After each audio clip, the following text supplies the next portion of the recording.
Shalom, salam sejahtera. Departemen Bakti Wanita Advent Uni Indonesia Kawasan Barat mempersembahkan Renungan Harian Wanita Kristen 2023 disusun oleh Ibu Ria Sinuraya. Jumat 19 Mei dengan judul Siapa yang diangkat ke surga bersama Yesus nanti? Bagian kedua. Firman Tuhan di dalam Wahyu 7 ayat 14, mereka ini adalah orang-orang yang keluar dari kesusahan yang besar, dan mereka telah mencuci jubah mereka dan membuatnya putih di dalam darah anak domba. Suamiku diputus hubungan kerjanya oleh perusahaan asing tempatnya bekerja pada usia 37 tahun. Kemudian, ia melamar ke berbagai perusahaan, namun tidak ada satupun panggilan untuk wawancara. Sambil menunggu dan menunggu, ia menjalani hari-hari dengan berpikir positif, menyibukkan diri dengan mengantar dan menjemput anak sekolah. Sebagai istri, aku sedih melihat kondisi suami yang sering diam dan terlihat murung. Ingin rasanya berpindah posisi, aku saja yang di rumah, suamiku di kantor. Untunglah sesekali, teman-teman suami menawarkan pekerjaan kontrak 6 bulan, kadang dilanjutkan 6 bulan berikutnya. Namun pekerjaan seperti itu tidak memberikan pemasukan yang dapat memenuhi kebutuhan rumah tangga.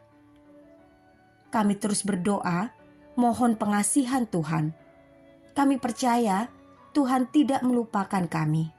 Dan betul, ketika segalanya nampak mustahil bagi manusia, Tuhan memberikan jawaban. Suamiku diterima bekerja di sebuah perusahaan besar tepat di usianya yang ke-47 tahun. Puji Tuhan, hingga hari ini suamiku masih bekerja di perusahaan tersebut dengan gaji dan tunjangan yang memadai. Tuhan sungguh amat baik. Setelah kita memahami dan menerima pekabaran tentang keselamatan dalam Injil kekal yang telah kita pelajari, maka langkah berikutnya dari bagian kita adalah menjaga agar diri kita suci dan tak bercacat celah. Bagaimana bisa? Allah yang Maha Tahu memiliki strategi yang jitu untuk setiap insan manusia. Ia sangat mengerti metode apa yang cocok untuk mengubah hidup kita menjadi murni dan suci. Ia mengizinkan kesusahan demi kesusahan menempa kita agar kita dilatih untuk mau dibentuk pribadinya oleh Sang Pencipta sendiri. Tetapi ingatlah, penderitaan-penderitaan itu tidak akan melebihi kemampuan kita. Dan penderitaan-penderitaan itu akan menghasilkan pengetahuan, penguasaan diri. Kepada penguasaan diri, ketekunan. Dan kepada ketekunan, kesalehan. 2 Petrus 1 ayat 6. Hanya orang yang salehlah yang dapat diangkat ke surga bersama Yesus.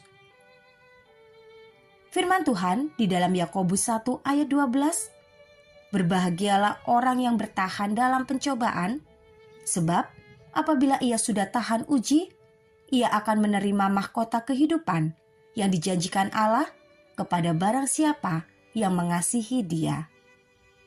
Sama seperti dalam kesaksian hari ini, sang suami diizinkan untuk mengalami cobaan dan dia tetap setia menjalankan apa yang ditugaskan kepadanya hingga waktunya dia dapat bekerja kembali. Sahabat, percayalah bahwa pencobaan-pencobaan yang Anda alami sekarang adalah sebuah bentuk pelatihan untuk kesusahan besar yang telah dinubuatkan Yesus dalam Matius 24 ayat 21 sampai 22. Sebab pada masa itu akan terjadi siksaan yang dahsyat seperti yang belum pernah terjadi sejak awal dunia sampai sekarang dan yang tidak akan terjadi lagi. Dan sekira waktunya tidak dipersingkat, maka dari segala yang hidup tidak akan ada yang selamat. Akan tetapi, oleh karena orang-orang pilihan waktu itu akan dipersingkat. Jangan takut dan berputus asa. Tuhan akan menyertai Anda. Tetaplah berdoa. Kiranya Tuhan memberkati kita semua sepanjang hari ini.